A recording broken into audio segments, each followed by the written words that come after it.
आज हम पढ़ते हैं काल। क्रिया के जिस रूप से काल के होने या करने के समय का बोध होता है उसे काल कहते हैं। काल के 3 भेद हैं: भूतकाल, वर्तमान काल, भविष्यत काल। भूतकाल क्रिया के जिस रूप से बीते हुए समय या कार्य के समाप्त होने का बोध होता है वह भूतकाल कहलाता है। यानी क्रिया के जिस रूप से ये पता चले कि समय बीत गया है, समय समाप्त हो गया है, वह भूतकाल कहलाता है। भूतकाल के 6 भेद होते हैं: सामान्य भूत, आसन्न भूत, पूर्ण भूत, अपूर्ण भूत, संदिग्ध भूत, हेतु हेतुमद भूत। अब इन सब के बारे में बताते हुए हम इनका अर्थ भी बताएंगे आगे। सामान्य भूत। सामान्य भूत उसे कहेंगे क्रिया के जिस रूप से यह ज्ञात हो कि काम बीते हुए समय में सामान्यता पूरा हो गया, उसे सामान्य भूत कहेंगे। यानी बीते हुए समय में पूर्ण हो चुका है। जैसे इसके उदाहरण कुछ वाक्य देखिए। माँ ने मुझे पढ़ाया, बंदर को फल दिया, हमने खेल खेला। अब इन वाक्यों में अंत में जो धातु है इसमें आ, पढ़ाया, दिया, खेला, तो इस तरह से पता चलता है ये पूर्णभूत है, यानी बीत गया है।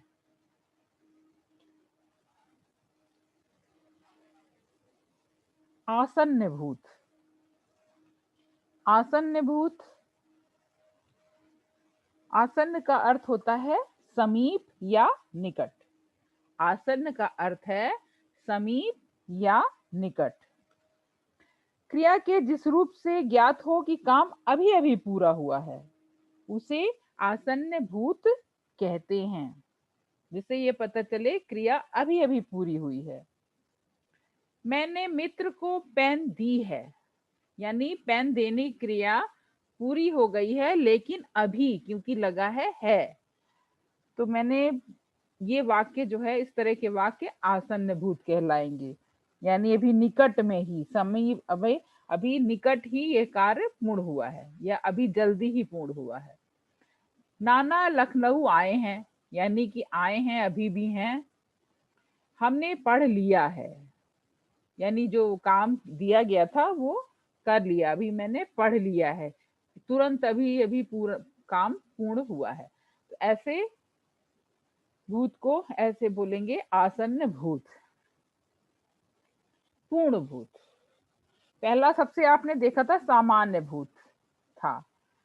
अब सामान्य भूत और पूर्ण भूत में क्या अंतर है? सामान्य भूत में आपने दिखा था कि हमने काम कर लिया, मैंने खाना खा लिया। पूर्ण भूत में देखिए वाक्य, मैंने मित्र को पेन दी थी, यानी इसमें समय काफी पहले पूर्ण हो चुका है। क्रिया के जिस रूप से ज्ञात हो कि काम बहुत पहले पूरा हो चुका है।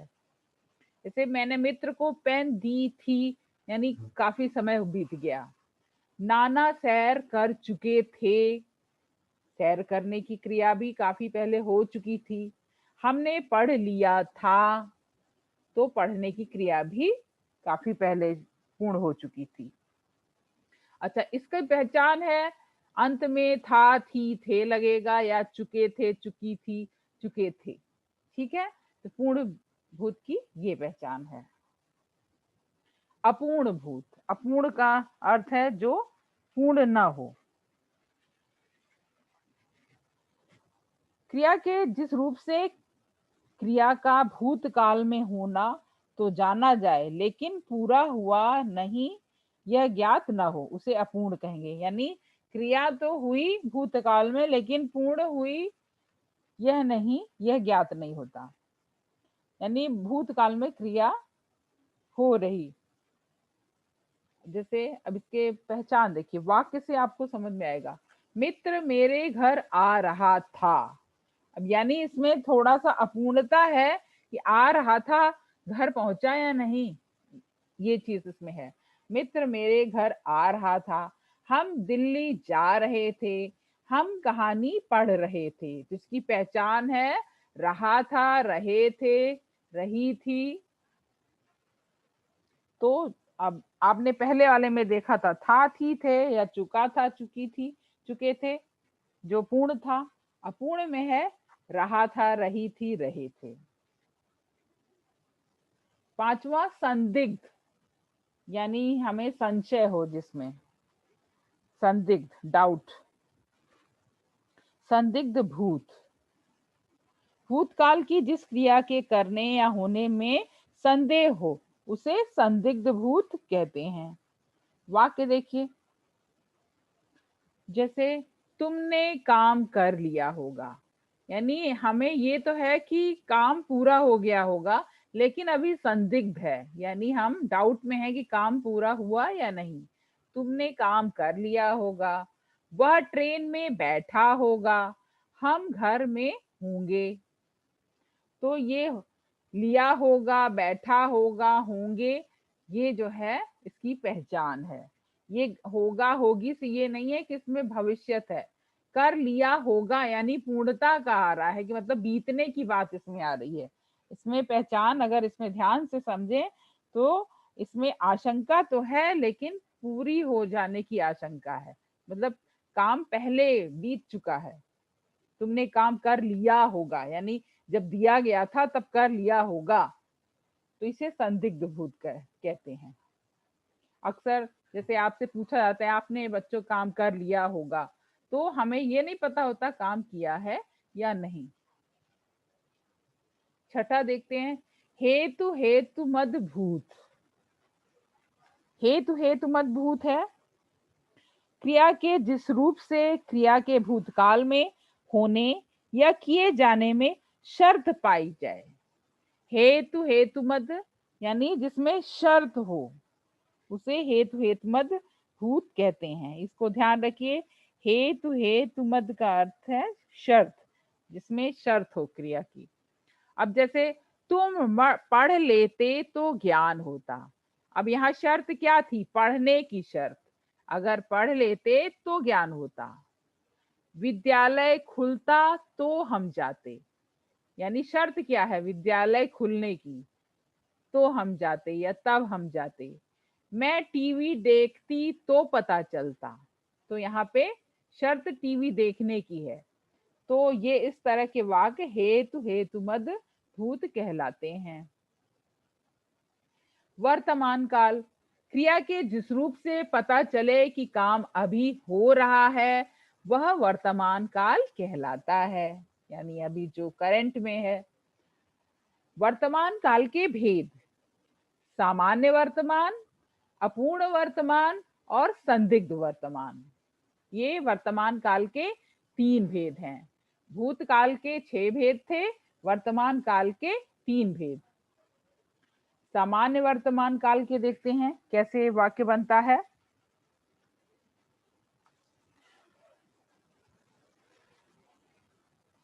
सामान्य वर्तकाल में सामान्यतः होने का बोध होता है, क्रिया के समय के होने का बोध। जैसे अभी काम जस्ट हो रहा है, चल रहा है, या देखिए बहन कहानी सुनाती है, हाथी गन्ना खाता है, वह घर पर है, यानी सुनाती है, खाता है, घर पर है। तो इसमें ये पता चल रहा है कि अभी सुनाती है, यानी वो जनरल रोज ही सुनाती है, एक जनरल सामान्य रूप से वर्तमान काल। गन्ना खाता है सामान्य सा सी बात है, वह घर पर है, ये सामान्य सी बात है। तो ये सामान्य वर्तमान काल का उदाहरण है। अपूर्ण वर्तमान यानी जो पूरा न हुआ हो, अपूर्ण वर्तमान काल कहलाएगा। अपूर्ण वर्तमान भी है और आपकी पुस्तक में लिखा है सातत्य वर्तमान। सातत्य यानी जो अभी चल रहा है, कुछ पूरा हुआ है और कुछ चल रहा है, सातत्य। अब इसका उदाहरण देखिए, इसका परिभाषा है, क्रिया का वह रूप जिससे ज्ञात हो कि काम शुरू हो गया है और अभी जारी है, उसे सातत्य या अपूर्ण वर्तमान कहते हैं।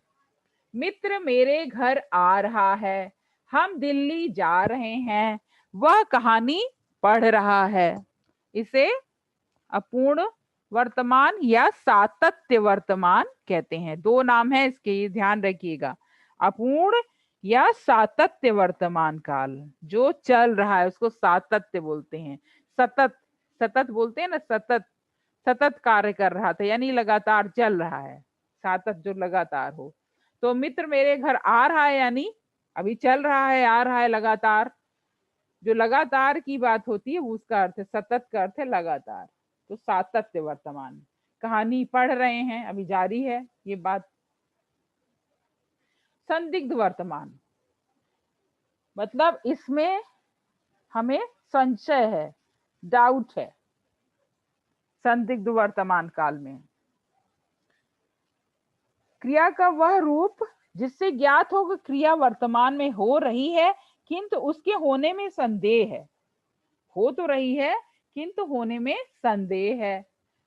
वाक्य देखिए, चिड़िया उड़ रही होगी, वह ट्रेन में बैठ रहा होगा, वे घूम रहे होंगे। बैठ रहा होगा, यहाँ पे ये आगे मात्रा यहाँ गलत लग गई है प्रिंटिंग उसमें, टाइपिंग में। वह ट्रेन में बैठ रहा होगा, ये होगा इसका वाक्य, ठीक है।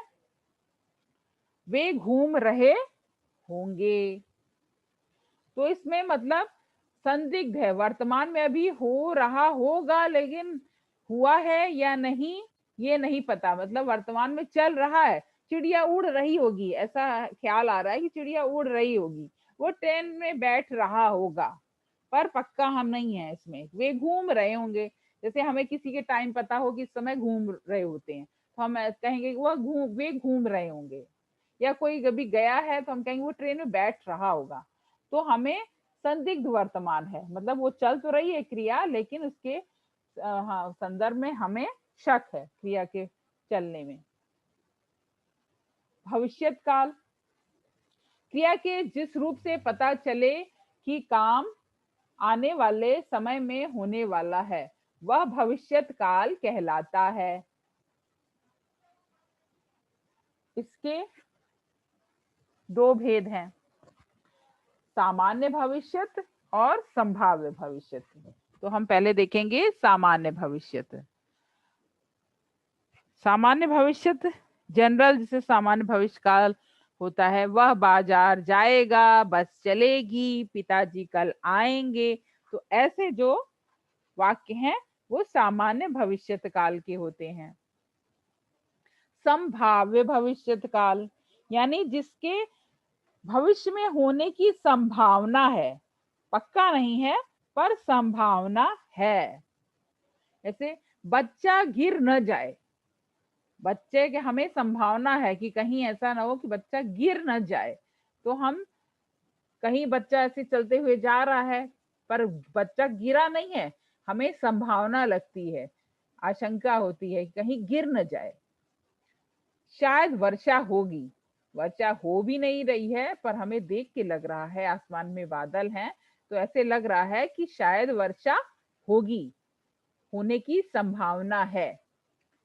क्या हम घर आए, अब कुछ इजाजत लेने के लिए भी जो अनुमति इच्छा के लिए जो शब्द होते हैं, वाक्य होते हैं, वे भी जो है संभाव भविष्य है। जैसे मैं कहूंगी क्या हम घर आए, क्या मैं अंदर आऊं, क्या मैं बाहर जाऊं, या मैं अंदर आऊं या नहीं, मैं घर जाऊं या नहीं।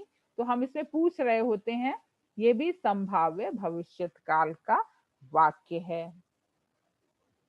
तो इस तरह से ये काल बच्चों आपका समाप्त हुआ।